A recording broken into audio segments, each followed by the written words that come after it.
Is there a group of owners that has been meeting over this last 6 months to talk about, hey, what are you doing? Like, how can we try to come together? Like, how can we get creative here?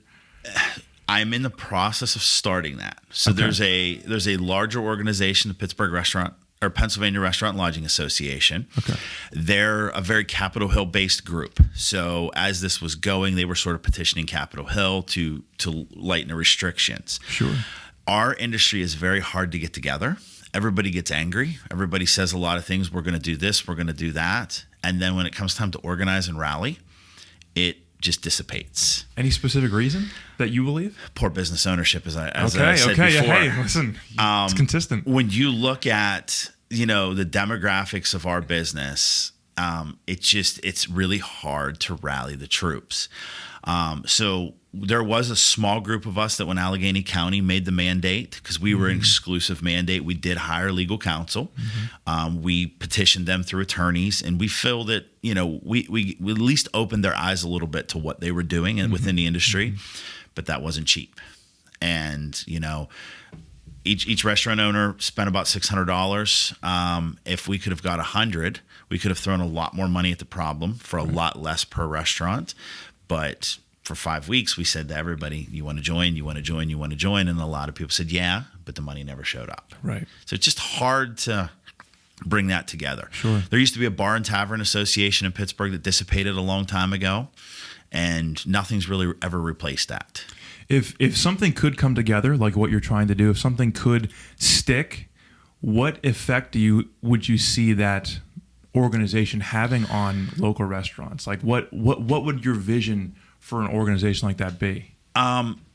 So it sort of starts to become political. And when you look at all the decisions that have made that have impacted our industry. Yeah. So when you look at the restaurant industry, we employ the unemployables, as I call them.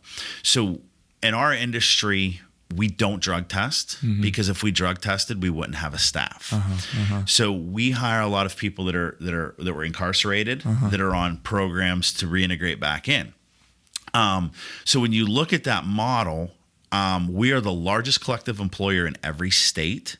So if you look at Arkansas, Walmart's the largest employer. But if you take every restaurant in that, we're the largest industry that employs. We employ college students. We employ single mothers. We employ a lot of different people, work around a lot of different schedules. We're an adaptable industry.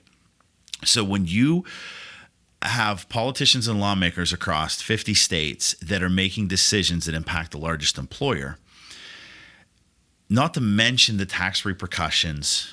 I mean, I know what I normally pay. I normally pay about $180,000 a year in taxes. Year to date, I've paid less than 30. So the impact that that's going to have on the economy in 2 to 3 to 4 years when politicians are balancing budgets, it's going to be epic. So now the infrastructure of cities are going to suffer, or the taxes are going to go up to make up for the revenue that was not collected over these last couple months. So as we've hired attorneys, we've protested, we've done a lot of different things, and what we've found out that none of it has done anything. It has all been a large waste of time. So if you can gather a collective group, what you represent then is the vote. So at that point, you represent a large demographic that can go to any politician that's elected and say, we would like to discuss topics on how you would handle situations for our industry. If that politician or elected official doesn't necessarily see the same way or see the value in your industry, you have that ability to change your vote and to swing an election in the favor of somebody who does view your industry as important and valuable to the community. Yeah. So that's kind of the whole idea behind it. And then at that point, you also have a support group. But we can't put ourselves as this industry in a position where this ever happens to us again. Allegheny County is where my restaurant's at. They're one of the only counties in Pennsylvania that has their own health department. Everyone else is regulated by the state.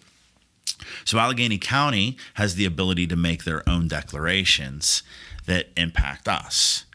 So during this whole thing, Governor Wolf and the state was doing what they could to keep people safe. But then Allegheny County came on top of it and said, one day you're not allowed to serve alcohol any longer. So we had a week where we didn't serve alcohol.